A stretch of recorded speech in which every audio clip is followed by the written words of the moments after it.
I am with Kinverly DiCupe, who is the co-chair of the Providence DSA chapter in Rhode Island, co-organizing director at ReclaimRI, and she worked on Sam Bell's state senate campaign in 2020, right now, current. The first thing, I want you to introduce yourself, anything that you want to talk about that you're working on right now, including the Sam Bell campaign. I would love to hear about it. Really working hard right now on an AfroSoc chapter that we just started here in Rhode Island. So kind of building that out. It's called the Afro Socialist and Socialist of Color. They're affiliated with the DSA. And so we decided to kind of start up a chapter because we felt like there wasn't really working class people of color in organizing spaces here in the ways that they should be if we're talking about things like Medicare for all of these like policies that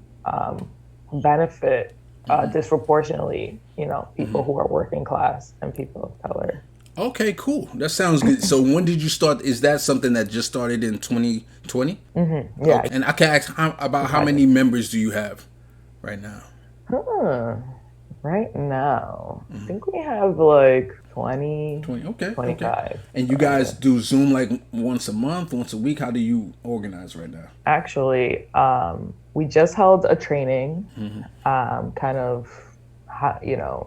what are some obstacles that folks face when it comes to like organizing in a multiracial space or multi-class. So we held a training on that. It went really great. Nice. And then we've been holding like small socials outside and stuff that we could kind of use as an introduction point for folks who we want to get more involved in AfroSoc. What are some of the issues that you're most passionate about? Like, so for me, it's ranked choice voting. I think that's up there along with others. What about yourself? Medicare for all is a huge one for me. I have a chronic stomach condition called IBS.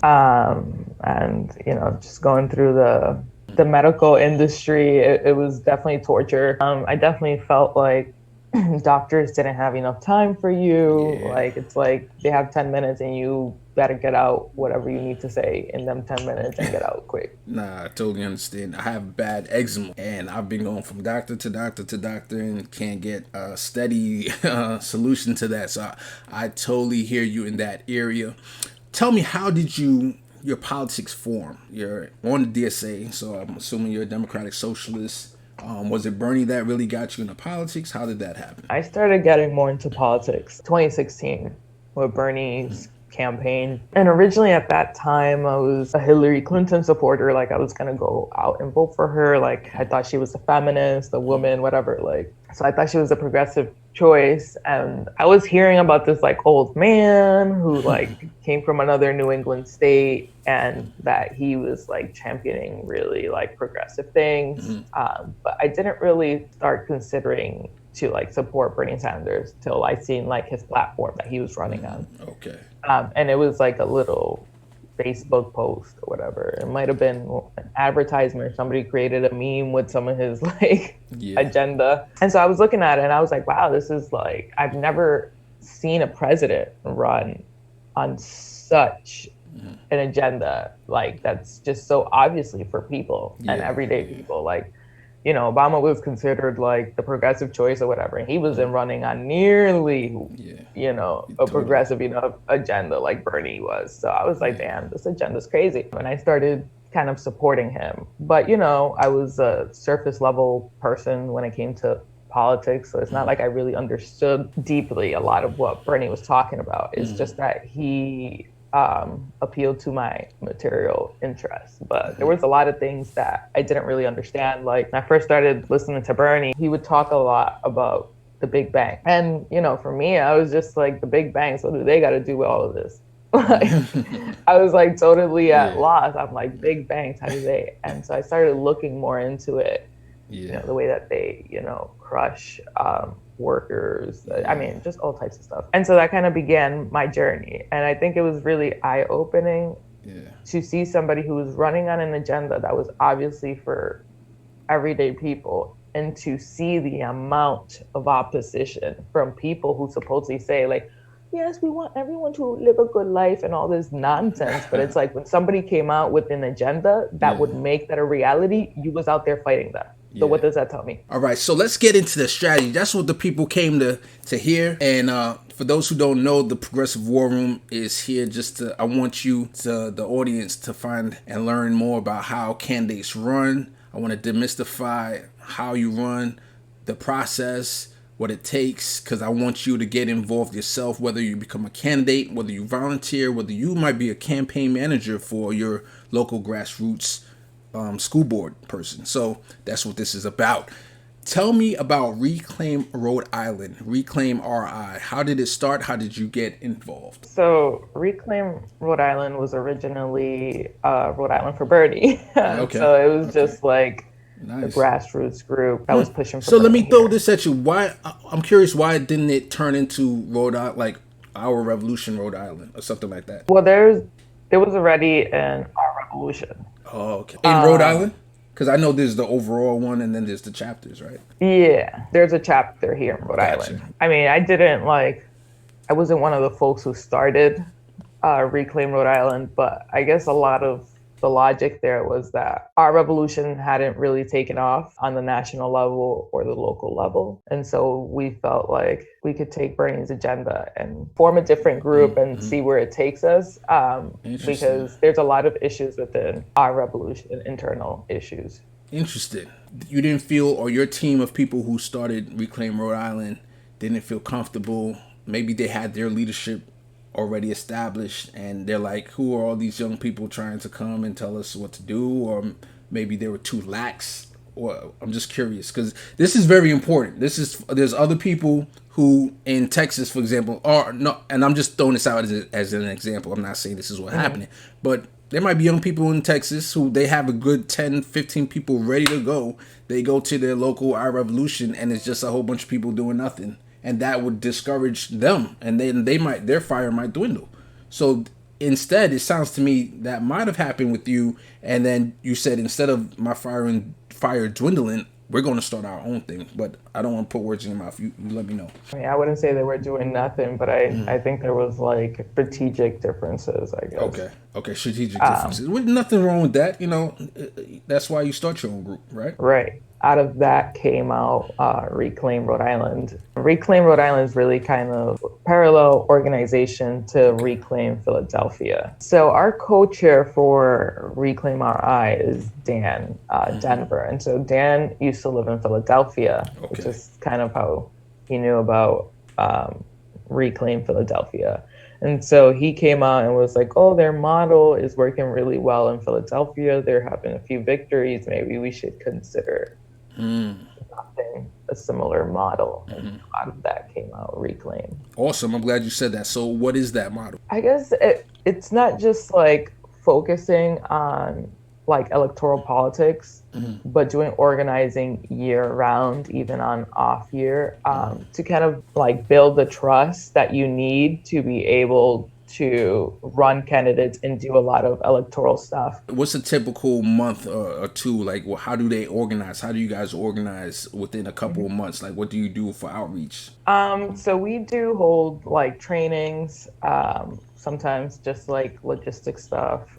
We've been holding educational things that people can go to, and I think it's like a book club. It's what it is. And I think I actually went to the last training or whatever, and they were discussing abolishing the police and abolishing prisons. Then there's like the electoral sphere. I'm not super involved like in the electoral decisions. Okay. And Reclaim is also doing a lot of work on the AfroSoc chapter here as well. So you guys got 4 people elected. State Senate, state rep. Yeah, the state senate and the state rep. So you got enough volunteers to make some noise. So tell me a little bit about that. I mean, there was like definitely a lot of internal debating about whether we should even like endorse any candidates, because we were like debating whether we had like capacity. Because a lot of organizations give out like endorsements, but they don't do any work. So it's like a paper endorsement, like, yes, we support you, but like we're not knocking on any doors or doing anything. And so we were having kind of that internal debate, and we settled on the fact that we'll endorse few candidates, but like actually be able to do some work and make a difference. Reclaim went and interviewed a whole bunch of candidates who were interested in getting like an endorsement from us. And out of all the candidates, we decided like these 4 are the strongest, and we feel like it makes the most sense to canvass and do work for them. Kinverly, what is it like working on Sam Bell's campaign? What is your position there? What's your job there? And let me know, how's it going right now? Well, he won his election, his re-election. Wow. And I was his field director for a short bit, because his field director ended up getting hired, and so she moved out of state. And so I kind of took over for like 2 months. It was very interesting. Like, I volunteered for Bernie Sanders like campaign and stuff, and knocked on doors, but I didn't know a lot of the internal stuff that goes on, like ID numbers and like what's a win number and all these things. We're just not that familiar. Yeah, what is that? When you're on doors, you really want to get an ID, which is the person's name, basically. Okay. You're really trying to get like the person's name and you know where they're leaning. That's an ID. And that kind of helps you see, like, where is this district? How many votes do I need to take? Where are they landing right now? You would ask them, like, where they're leaning towards. And so if you get enough IDs, you're able to kind of see a picture of the district. All right. See, this is what I'm talking about. I don't know what an ID is. So this is, along with the audience and you at that time, I'm learning this for the first time. So an ID is not necessarily, I'm thinking when you first said it, is like an ID is just a name and that's it. But it seems like an ID is every attribute to a house. So an attribute meaning their name, maybe the age. Could that be an ID? I guess it could be, but I mean, usually when you're out canvassing, like you have the person's name or whatever on your phone. Okay. So what you're really trying to get is like, where are you politically? Like, your name is Sally Jensen. Okay. Where are you leaning?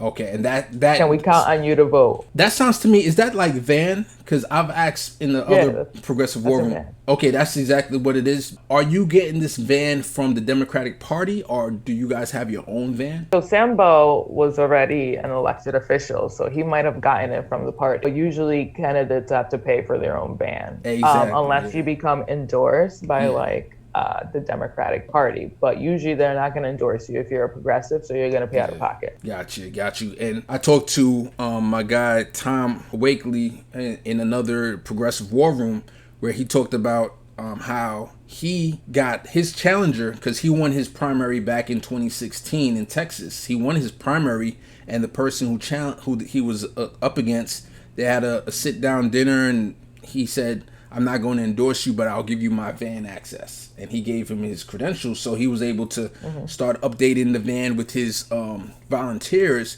But then the Democrats took away his van access. And that was similar to like how Bernie got his van access taken away, but when he ran against Hillary, but he got it back.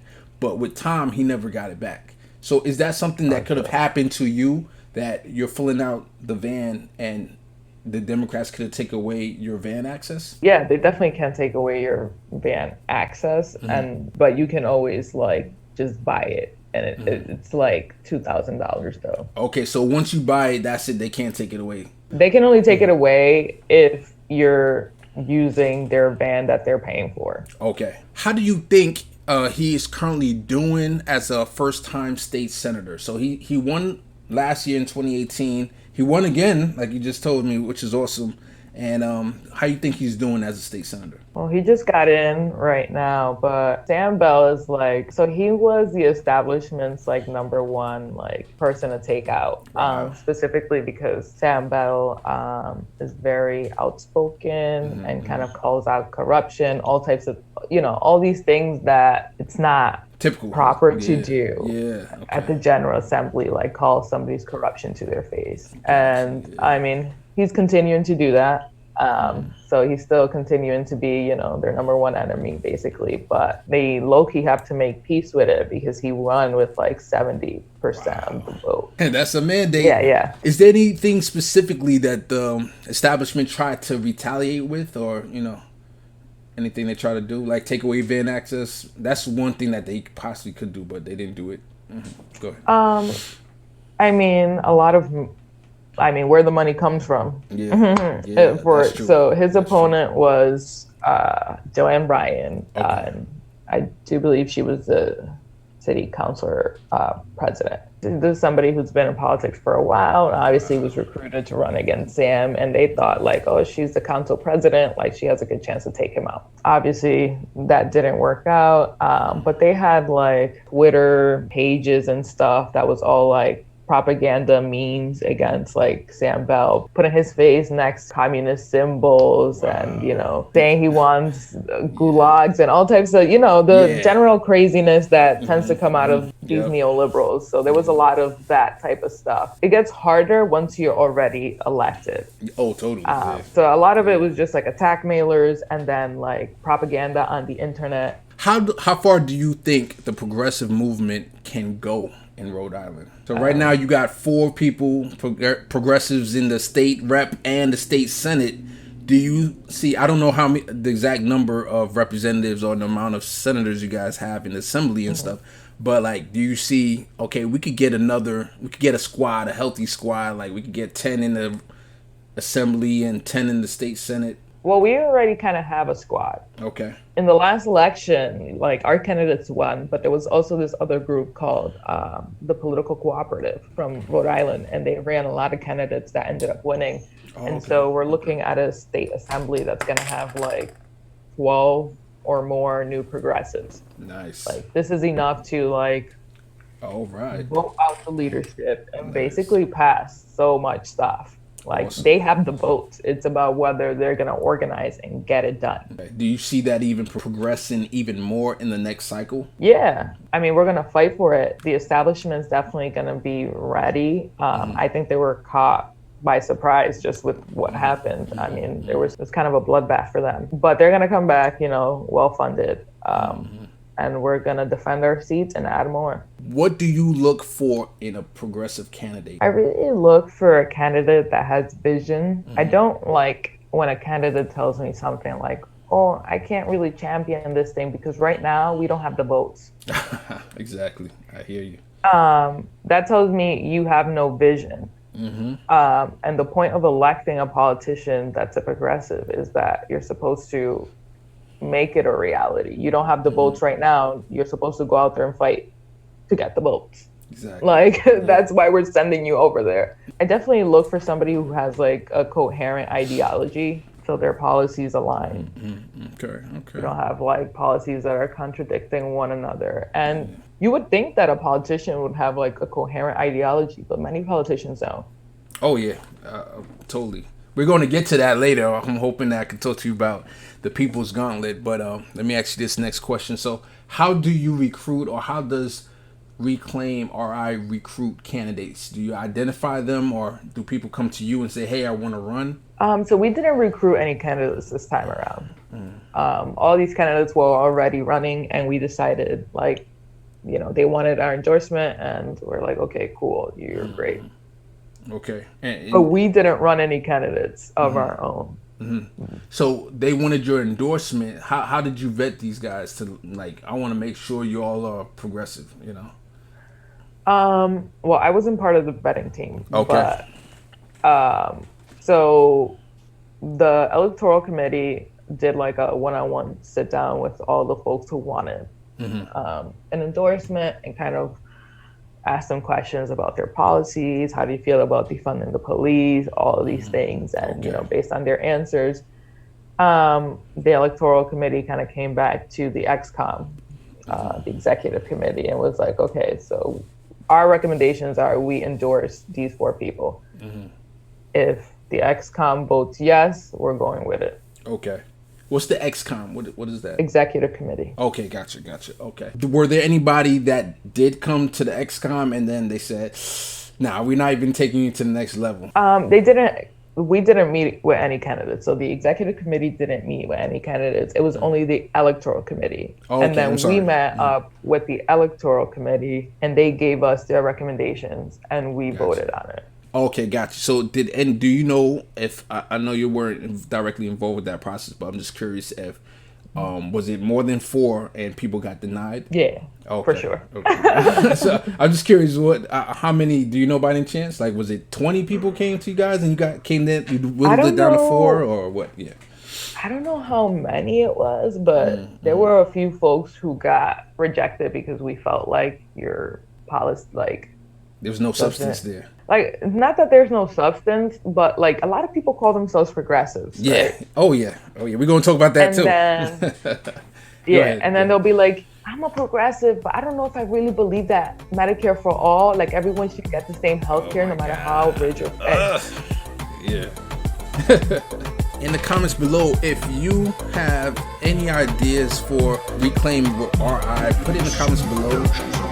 Any comments in regards to this clip, let me know, like, and subscribe.